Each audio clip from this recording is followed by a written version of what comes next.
Part 6 wokugqibela ibali likaNokomityi noSosi.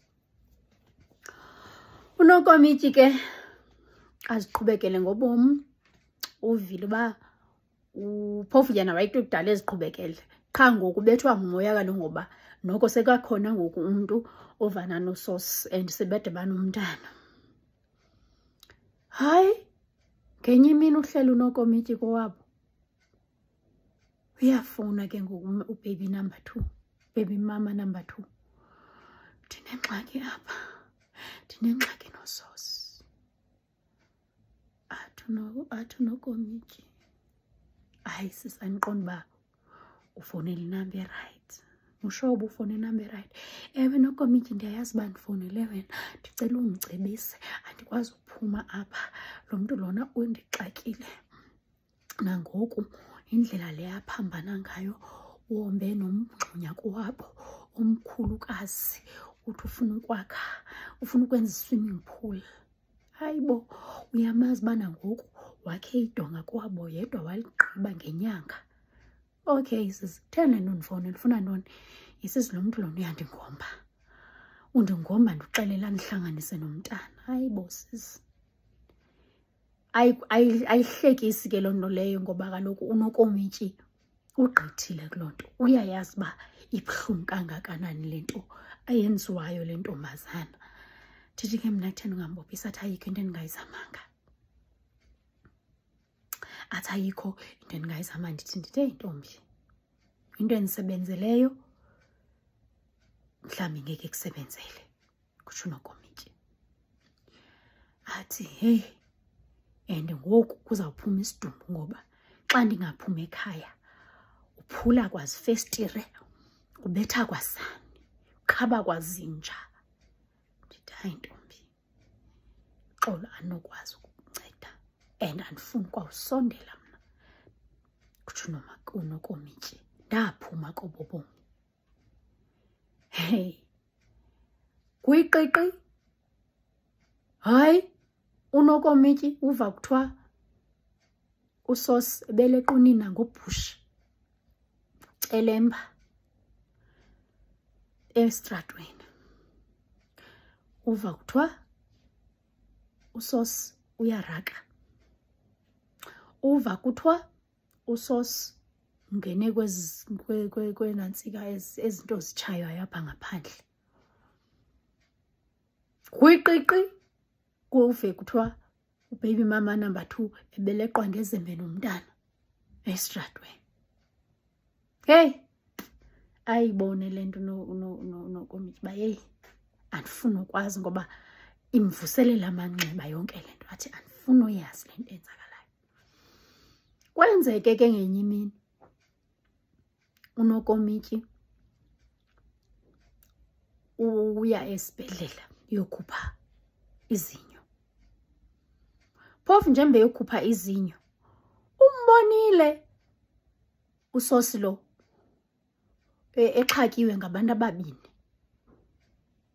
Azixelele uba hayi nobunxilile, kanti uSosi uhlatyiwe. uSosi uhlatyiwe. Hayi, uNokomityi ke ngoziyele esibhedlela. uNokomityi uhlangana noSosi ukwi-wheelchair. Njengoba kule wheelchair nje unembombozi mntakabawo apha efunxa igazi, caba kuthiwa une-cloth close to entliziyweni, so ziyadreyinwa. Agqithe, uyaqhutywa, uhleli phantsi uNokomityi. Agqithe, xa egqitha uSosi amthi njoo uNokomityi. uNokomityi avakalelwe, acele inesi, enesi ndicela umise torho. Amise nyani unesi.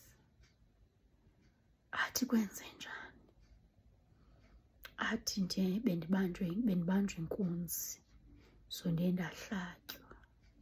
Uyamazi ke ngumntu otshaye. Aphinde ke uNokomityi acinga uba heyi, kodwa lo mntu ke walunga kum.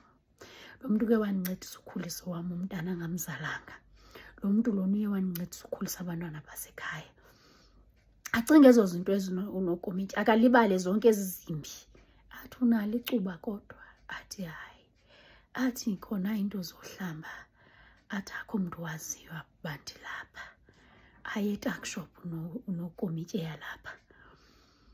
Afike amthengele into zohlamba, gqiba afike amnike 200, athi nantsi imali yotshaya, amthengele izineks, amshiye.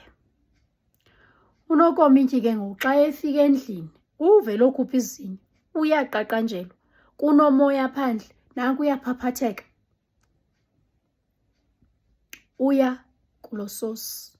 Xa efika kulo sosi indlu igcwele ithe qhu.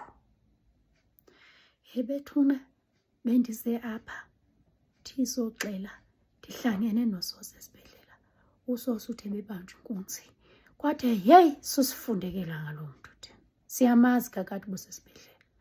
Uhlatywe ngumama umntanakhe lo wesibini. Ebezama umbulala nomntana. Udiniwe ke ngoku uthathe. Waqonda uba naye makazithathele amandla. Zanga caphuka unokomityi. Uba rha yandilutha le kaka le. Ithi xoke kanti ibifuna ubulala umntana abantu. Theni le nto nokomityi umane uzibuyisela empilweni yalo mntu lona wena. Awufundi unani?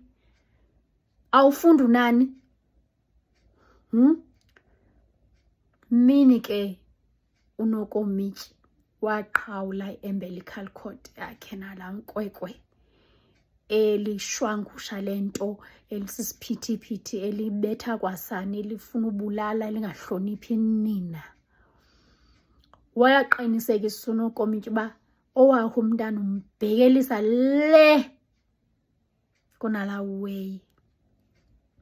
Ngoba wavukelwa nazinto unokomityi uba wathi ngenye imini ehleli nabangani bakhe yangena laa kaka. Ayabulisa bimtshovela ekamereni, yamfuna ingubo ngoku abantu behleliyo. Laa kaka yathi seyimlahlile ekhulelwe unokomityi ngexesha amlahlileyo, laa kaka leyana yangena yaqhubela unokomityi ekamereni, yafike yambeka imela emqaleni, yamfuna impahla.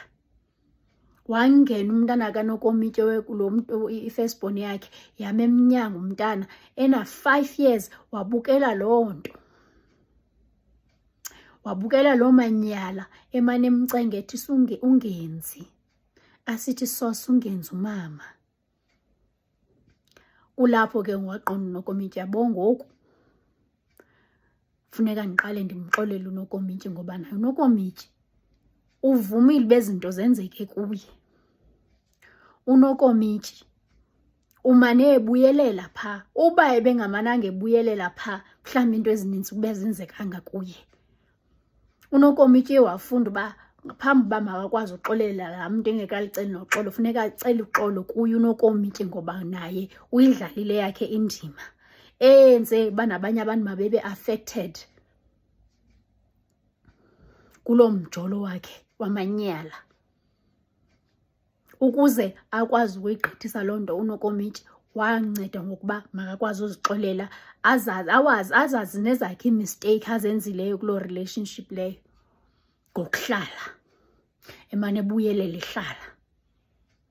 Yaphela kanjalo ke loo nto leyo. Unokomityi wakhetha ukuhamba kwakuloo ngingqi.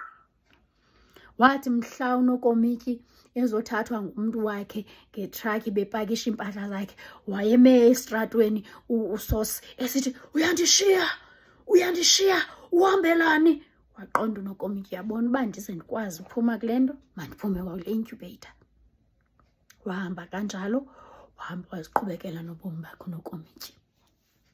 Iyaphela ke istori sikanokomityi nososi.